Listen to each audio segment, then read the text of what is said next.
Hi. So my name is Gregory, and I'm talking about THON. And I'm really scared. I was actually terrified, actually, and I really had to be convinced to do this. And maybe some of you have felt this fear before, this fear about talking about THON. It's a big issue. And the reason that I actually finally decided to talk was because I was so scared, and I decided that that's really the issue that I needed to talk about. So I'm going to explain my involvement in THON. In my junior year, I was the line dance coordinator, a morale captain for THON 2013. And then my senior year, I was a PR captain, a public relations captain, and I was the events management captain, and I ran Mr. and Mrs. THON pageant. Very proud of both of those achievements. So all 4 years, I've been THONing, and my whole heart has been in it. I've been passionate about it. Even since before I got here, I knew that I was going to do THON. So that's why it's actually so hard to talk about THON, because I love it so much. So what I'm not talking about are any internal problems within THON. I'm actually not very interested in that. I'm not going to talk about how good is the cause or how bad is the cause. I'm not talking about drinking. I'm not talking about the rule book. I'm not talking about dancer allocation. I'm not talking about directors, captains, none of that. What I am talking about is size. And what do I mean by size? So raise your hand if you've ever either donated, participated, like canning, or even just gone to THON. Can I have a show of hands? Okay, now raise your hand if you don't know anyone who's involved in THON. Yeah, okay. So, so that's just one way, but I mean, just think about the sheer numbers. We are well over the 15,000 mark that everyone talks about, well over the 15,000 volunteer mark. And not only that, we've raised $114 million so far. We're a student-run organization. That is unbelievable. So think about the manpower that it took to get that. It took special interest organizations, and it takes home organizations, like the Penn State Thespians, one of mine. So I'm going to talk about two main effects at size that a large organization has on a campus like Penn State. And the first is student dialogue. It has a big effect on student dialogue, which is what I'm going to talk about next. And then finally, it has an effect on student or campus organization culture. So I'm going to talk about dialogue first. This is why I'm so scared. There is a huge block in the way that we can talk about THON. So the 15,000 of us, the more than 15,000 of us that are involved in THON are not only just involved, we're also emotionally invested.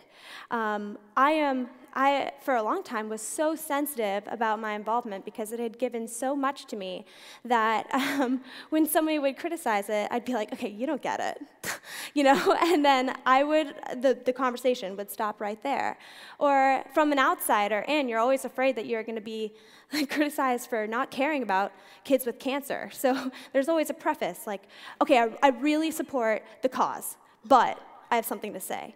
So we have to break down these walls in order to ask the questions that we need to ask. So for those of us who are really emotionally invested, like I am, perhaps take a step back and think about it objectively. So I think about THON as the large and popular organization at Penn State. Removing the emotionality and thinking about truly its effects on the rest of our campus. And then also thinking about it objectively, that allows me to talk about all the other questions that I have about THON and start thinking critically about THON as an organization as well. So it's all about setting the platform for a good discussion. So I encourage you, before I move on, that when we break out in our discussions, be sensitive, watch the wall that's in front of you if you're like me, and ask the questions that you've wanted to ask, that maybe you've been scared to ask, and talk. Truly just talk, and above all, think critically. So the one effect of size, other than our inability to talk about it, is mission creep. And so what do I mean by mission creep? So I'm going to refer to these organizations as home organizations. So the Penn State Thespians is my home organization.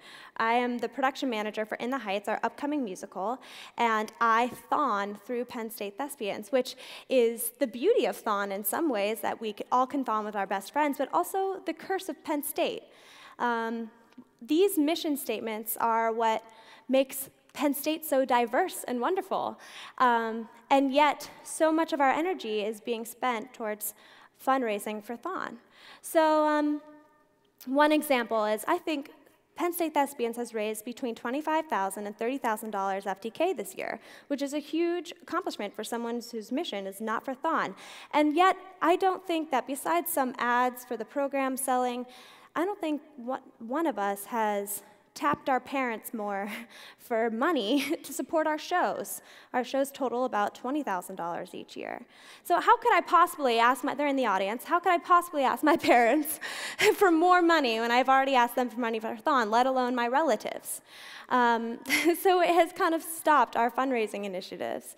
Or another example, for one of our main stage shows, we wanted to fundraise for THON in the lobby. And then our advisor wrote us and he said, hey, I don't have anything against THON, which is always the preface, but don't you think this is a little misguided off of our mission?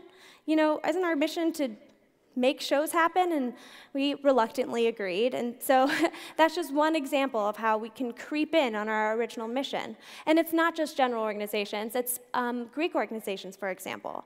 Greek organizations have a national charity that they benefit, and the top 10 in THON 2013 all raised over $100,000 for THON, and some even $350,000 for THON, but not one, this may be due to error in reporting, but not one passed $5,000 in money for their national philanthropy.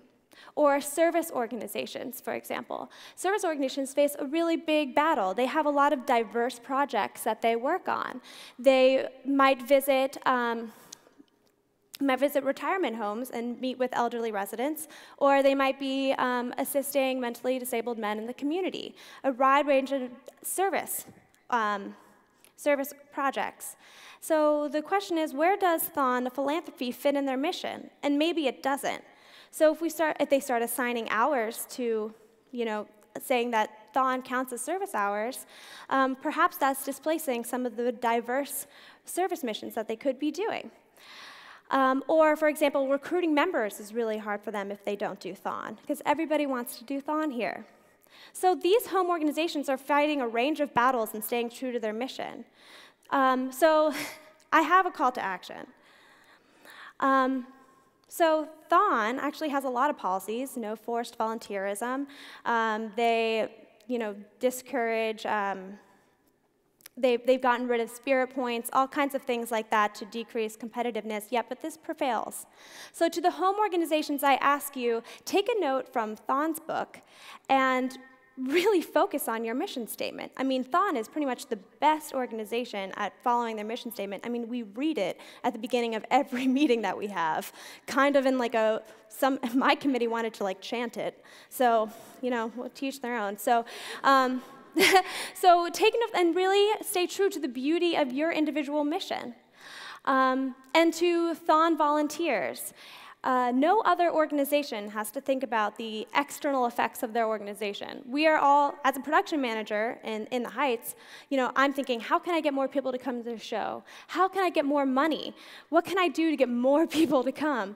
And I've never once thought, how does the Penn State Thespians affect the rest of the university? That never crosses my mind, and it shouldn't have to. So to THON volunteers, it's not fair. It's not fair that I'm asking you to examine the external effects of your organization, but I am. So it's really hard, but all of us together need to start addressing this problem. And then above all, I really would like us, when we talk about THON, to think beyond how to make THON better, but to preserve Penn State's mission. I mean, Penn State's diversity. And to all of you, I ask once again that we break down the walls and think about this as not a Penn State problem, not a THON problem, but a problem that happens when a large and popular and emotionally charged organization is present in a community like Penn State. And above all, use this as a platform to think critically about THON and our involvement. Thank you very much. I appreciate your time.